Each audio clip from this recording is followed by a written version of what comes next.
All right, Bismillah Rahman Rahim. Dear students, today we are going to talk about Palestine issue. This is topic number 10 of Pakistan Affairs, and this is very important topic as far as this Kashmir issue in Middle East is concerned. So I hope everyone knows about Palestine issue and the politics which is going on is in Middle East. But we need to understand this issue with historical perspective. And in order to understand this issue in historical perspective, we can come up with, a solution to this issue. And Pakistan's, stance over Palestine, Israel is also very important. So we need to understand that as well. So let's begin with the, understanding this issue that Palestine issue, just like the Kashmir issue, is one of the bone of contention in Middle East, and this issue is still lingering on, and it is unresolved. And since 1948, there has been sporadic violence, numerous wars between the Arabs and the Israelis, and the situation is still not good. So after the Balfour Declaration, after the First World War, the Britishers, they promised the Israelis, and they promised the Jewish people that after winning the war, they are going to establish the Jewish, you can say, state, probably in this area, Middle East. So after the 48, the Britishers, they established two states, Arab state, Palestine, and the Israeli state. So Israeli state of Israel was not acceptable to the Arabs, obviously, and they believed that this area historically it has been part of the Palestinians and part of the Arabs, and it belongs to Arabs and especially the Palestinians. So there is no point that it should be given to Israel. So the Arabs collectively they fought against it, and our first war was launched in 1948. So this was just the beginning of, you can say, this issue, which is called the Israeli-Palestine issue or Arab-Israel issue. So this was just historical background. Now the problem actually started in the 18th century, or maybe before that, when the Zionist regime, or Zionist, which is you can say political faction, or extremist political faction of the Jewish, they started acquiring land for the people of for the Jewish people, and in this particular area which is called Palestine. And according to their mythology, according to their religious scriptures, they believe that this area is the promised land. This area belongs to them, and this area is a promised land under their mythology. So if you analyze this area, according to their books, it says that to your descendants I give this land, from the river of Egypt to the great river, the Euphrates. और अगर आप इसको analyze करें, so you will see that many states, including parts of Saudi Arabia, Jordan, Syria, and Egypt, and many other countries, they are also part of this promised land, which is also called the Greater Israel area. So this was actually their thinking when they started acquiring land in the Palestinian territories in the 18th century, and after the 1948, when the British Empire, when they were controlling this region as their part, their mandate. So they actually decided to establish an Israeli, or you can say establish a Jewish state for them, for the Israelis in this region. So they believed the increasing number of Jewish people immigrating to the Holy Land, which which is sacred to the Muslim, Christians, and the Jewish as well. जिसको हम मस्जिद अक्सा और Jerusalem या यरूशलम भी कहते हैं इसको. So actually it was part of the British Empire, and it was their mandate. So as you can see in this map, it was before the partition. Mandate for the Palestine, April 1920. It was under the, you can say, mandate of Britishers, and the remaining areas were controlled by other allies of the Britishers and others. So basically, initially, the proposed plan partition was a Jewish territory with a small faction, and it would be surrounded by other Arab countries in the region. So this was the initial plan by the Britishers, and this plan actually was materialized by the Britishers after 1948, which led to the first war between the Arabs and the Israelis. So this part, let's quickly understand the Egyptian Palestinian territories. First part is Gaza Strip. Gaza Strip is along the Mediterranean coast between Israel and Egypt. So this part is also very important. The majority of its population is about 1.4 million. It's a small population, and they are mostly, these people are the Palestinian refugees, many of whom have been living in refugee camps for decades, and 80% were estimated to be living in poverty, in extreme positions. So this is the Gaza Strip, you can say, position, and it is surrounded by, you can say, Israel on the one side and the Egyptians on the other side. So it is between, sandwiched between these two, states. So this region is also very important because it has access to, sea, and Israelis, they have been, directly and indirectly controlling this, all the routes, whether they are land routes or you can say maritime areas or their air routes.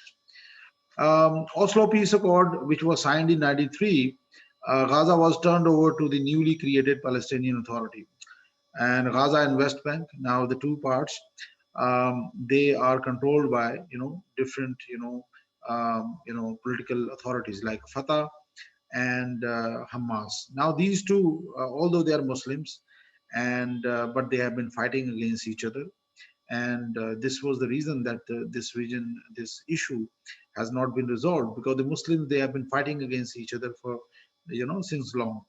So many Israeli settlers, they remained in Gaza, and many are there in the West Bank as well. So ultimately, Israelis, they withdrew from Gaza in 2005 after an understanding, and but the issue is still under you can say limbo, because of the you can say despite the left, they, the Israelis, they keep tight control over all border crossings and continue to conduct raids on the areas which from where the missile strikes carries out on the Israelis. In 2006, the Hamas, they have been, they became a political, you can say, power, and they won the elections. And since then, there has been, grave, huge, you can say, violence, especially between the Hamas and Fatah, and of course, the Israel versus Hamas. So both, they have been attacking, each other. Especially the Hamas, they have been supported by the Iranians and the Syrians. So they have been, carrying out, continuous, intermittent short-range missile strikes on the Israelis. And in return, the Israelis, they have been using, heavy artillery and heavy air force, and they have been carrying out, drone strikes also on Hamas leadership. And since then, they have been, involved in huge violence. So the Gaza Strip, as I told you before, it is a sandwich, you can say, between Israel and Egypt, and has been recurring flashpoint in the Israel-Palestinian conflict for years. And Israel occupied Gaza in the 1967 in a 6-day war, which we are going to cover in the next few slides. So you will understand. So at that time, they got this land and pulled out its forces in 2005, ultimately. But directly and indirectly, now they control this area. And Israel considered this end of the occupation, but it is still exercise control over most of the Gaza's borders, its maritime waters, its access to Mediterranean Sea, and of course its airspace. And so this is the issue with the Gaza Strip. And of course, Egypt also controlled the Gaza southern border areas, and this has also been an issue. So this issue, when the Hamas, when they were controlling this region, so there were extreme sanctions as well by the Israelis, and Israel has imposed tight restrictions on the movement of goods and people in and out of the Gaza Strip. Measures it says are vital for its own security because they believe that the militants they may carry out more attacks against Israel. So, however, Palestinians in Gaza feel confined and are suffering from socioeconomic hardship. So, this is one of the issues which is lingering on, and it is seriously impacting the you can say um, the lives of the Palestinian peoples in Gaza Strip. Um, Israelis they have been also involved in grave violence, especially in 2014. They led very destructive operation, which was called Operation Protective Edge, in which they killed more than 1,900 Palestinians, and mostly these were the civilians. And why they carried out this attack? The purpose was to curb and to seize the Hamas. You can say they have been involved in violence against Israel. So the idea was to simply destroy the rocket sites of Hamas and also eradicate their tunnels, which they used for cross-border attacks. So this was the one of the operation which was there, and in this operation, Hamas killed many Israelis, but at the same time, almost 2,000 Palestinians they were also were mercilessly killed by the Israeli airstrikes.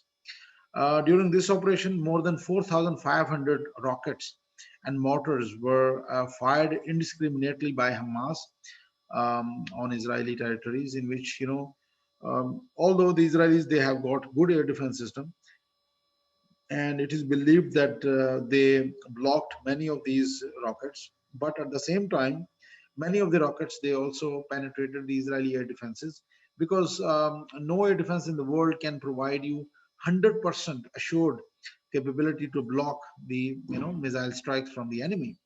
So these are some of the missiles, short range missiles, rockets, which were fired by the Hamas body, and they got these capabilities from different channels, like Iran is the major supporter of Hamas at the moment.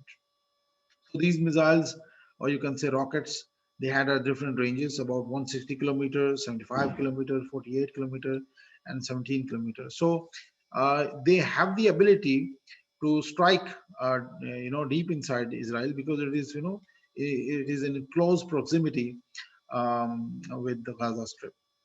But at the same time, the Israelis, they have also installed air defense capabilities like Iron Dome, which can, intercept 86 or 87% of the missiles.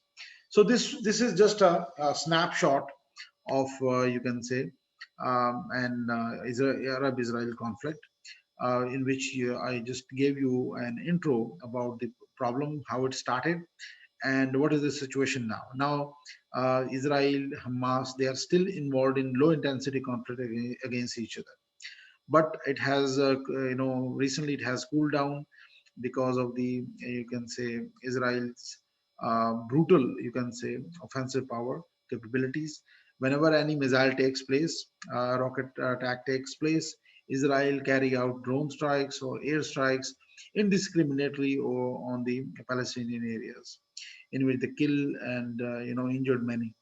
So let's first of all now analyze the historical context of Arab-Israel conflict. It was unjust divide of the Muslim areas, lands by the Britishers, and this area, just like the India-Pakistan issue, this area was also discriminately divided, beyond the wishes of the Muslims. So ultimately, the Arab-Israel, the first conflict between Arab and Israelis, it took place in 1948. Soon after, the Britishers, they gave nod, or they established a state, which state of Israel. So five states led this war, from the Arab side. Egyptians, because they were surrounding the Israel. Then the Syrians, they were also a border state. Jordan, it was also part of the, you can say, border area. Lebanon and Iraq. So all these five states, they were, surrounding Israel at that time. And as you can see in this map as well, Egypt, as you can see downward, they attacked from this area because they shared this border. Then the Jordan, and of course then Iraq, and then you got Syria, and then got Lebanon. So Israel at that time was surrounded by these, hostile nations, hostile states, and but this was a half-hearted approach by the Arab states, because collectively these five states could not generate enough forces to attack Israel. The initial, you can say, total forces at that time were about 63,000 by the Arabs collectively. So they did not come up with huge support. So it was a half-hearted kind of approach by the Arabs to dislodge the Israelis. On the other side, it was a life and death for the Israelis. They had initially 23,000 forces, but later on they ended up with 117,000 troops. Why? Because of the conscription, and because of the very uh, low population.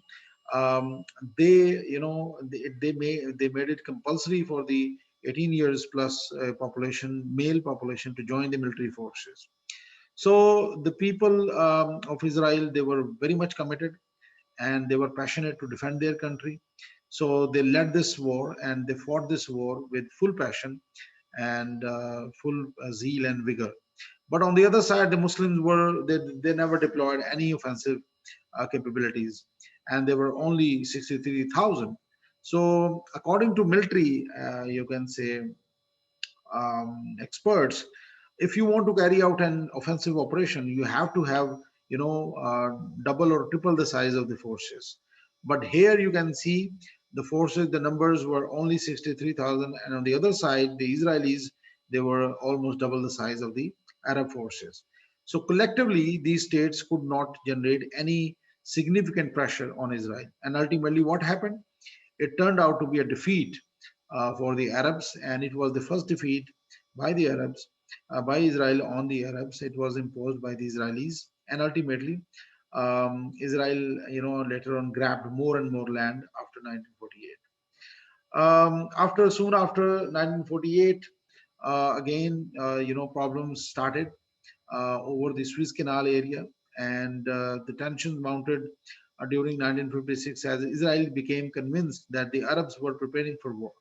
So the Arabs were not, sitting calm, and they were preparing. Especially Egypt, Syria, Jordan, Lebanon. They were forefront in this particular effort to dislodge Israelis, and the Saudis, they were also supporting them. The nationalization of Suez Canal by Egyptian leader Jamal Abdel Nasser in 1956 provoked the Great Britain and France, and these two states later on, they also had an agreement with the Israelis as well. So these states, they launched an attack offensive operation against Egyptian forces. Now, what is the significance of Suez Canal? You need to understand that as well, because Suez Canal can provide you, a shorter route, especially the European countries. And if the Egyptians, they block this region, and if they try to, put some fee on this region, so then it would have been a serious, trouble for them. So this is what it happened. Actually, the significance of this region, if you analyze in different way, for Europe. if they come along the longer route, it is about 19,000 kilometers. And if they use this route, which is the Egyptian or Suez Canal route, that is about 11,000 kilometers. So basically, it was a longer route, and Suez Canal could provide you the shorter route to the Indian Ocean region, and this was great opportunity at that time. But when they nationalized it, the Egyptians they had to face the brunt. And another important issue take place at that time, and that was that they also blocked one area which was closer to Israel and which could provide Israel access to the wider seas. So to dislodge the Egyptians, the Israelis, along with British and French, government, they launched an offensive. And on October 1956, Israeli forces, directed by Moshe Dayan, launched a combined air and ground assault into the Egypt's Sinai Peninsula, which was closer in proximity with Israel. Early Israeli successes were reinforced by an Anglo-French invasion along the canal. Why? Because the Israelis they got success because of the Britishers and the French, because they were there at the backing, and that proved to be a success for the Israelis. Although the action against Egypt was severely condemned by the nations of the world, but still, it is might is right. And after the interference of the Soviets, ultimately a ceasefire took place. And a ceasefire took place in November 6, but it took place when the Israelis they achieved their goals, stated goals. For example, Israel had captured several key areas, especially the Gaza Strip. It was captured by them. Previously, it was part of it was captured by the Egyptians, and Sharm el Sheikh, along with Gulf of Aqaba. Now, these two states, Sharm el Sheikh and Gulf of Aqaba, as you can see in this map as well, just on the tip of the Israel. These areas actually it provided Israel an access with greater access to the Red Sea, and from Red Sea they can go to Gulf of Aden, and then they would have access to the world. So basically, these areas hold huge significance, which which was it was very significant for the Israelis to get these areas. So Gaza Strip, Sharm el Sheikh, and of course Gulf of Aqaba, these three areas were captured by the Israelis, and then Israel, along with France and Britain, they carried out ceasefire with them. So Israel withdrew from these positions in 1957, but after getting nod, getting in writing that now after this the Egyptians they are going to give Israel more access to Gulf of Aqaba, without which Israel was cut from the Indian Ocean, and it has been guaranteed that now they can have access. So this was the end of 1957 crisis, which also turned out to be in the favor of Israel.